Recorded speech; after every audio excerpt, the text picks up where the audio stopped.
నకిలీ జీవోలు ఫేక్ ఉత్తర్వుల జారీ కేసులో దర్యాప్తు ముమ్మరం చేశారు పోలీసులు. ఈ కేసులో మరో ఇద్దరు కీలక నిందితుల్ని అరెస్ట్ చేశారు. వెల్లి రాధాకృష్ణ, గ్యారా ప్రవీణ్ కుమార్ ను అదుపులోకి తీసుకుని వారి నుంచి పలు డాక్యుమెంట్లు స్వాధీనం చేసుకున్నట్లు శేర్లింగంపల్లి డీసీపీ శ్రీనివాస్ తెలిపారు. తనకు సెక్రటేరియట్ లో పరిచయాలు ఉన్నాయంటూ రాధాకృష్ణ మోసాలకు పాల్పడ్డారు.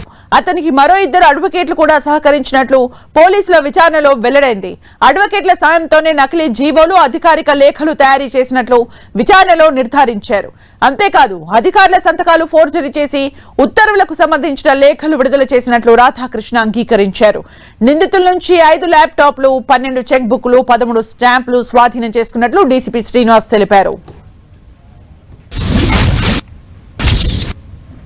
నార్సింగి ప్రభుత్వ భూమి సర్వే నెంబర్ 18 లో ఫేక్ జీవో సర్క్యులేట్ చేసిన కేసులో గతంలో 3 నిందితులను అరెస్ట్ చేయడం జరిగింది. నిన్న దాంట్లో ప్రధానమైన నేరస్తుడు, తర్వాత వాళ్ళ డ్రైవర్, వీళ్ళిద్దరిని కూడా అరెస్ట్ చేయడం అయింది. ఇతని పేరు వెల్లి రాధాకృష్ణ. ఇతన్ని అరెస్ట్ చేసినప్పుడు చాలా ముఖ్యమైన ఈ కేసుని నిరూపణ చేయడానికి సంబంధించిన అన్ని డాక్యుమెంట్స్ కూడా దొరికాయి. ఈ ఫేక్ ఆర్డర్స్ తయారు చేసిన దాంట్లో రాధాకృష్ణకి ఇంకొక అడ్వకేటు, ఇంకొక ఇద్దరు కూడా సహాయం చేసినట్లుగా రోల్ ఎస్టాబ్లిష్ అయింది. ఎక్స్ఎమ్మెల్యే గోళ్ల బ్రహ్మనాయుడు, తర్వాత రమేష్, వీళ్ళ పాత్ర ఇంకా క్లారిటీతో కొరాబరేటివ్ ఎవిడెన్స్ తో కూడా దొరికింది.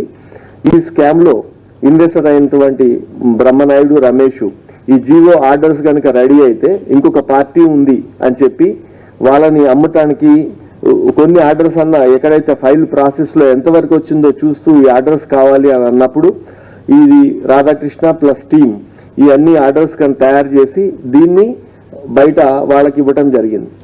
ఇది కనుక వాట్సాప్ సర్క్యులేషన్ కనుక రాకపోయి ఉంటే ఇంకొక పెద్ద పార్టీని తీసుకొచ్చి వీళ్ళు దాన్ని డిస్పోజ్ చేసి ఉండేవాళ్ళు. ప్రాసెస్ లో ఉంది కాబట్టి అయిపోతుంది కాబట్టి అనే ఉద్దేశంతో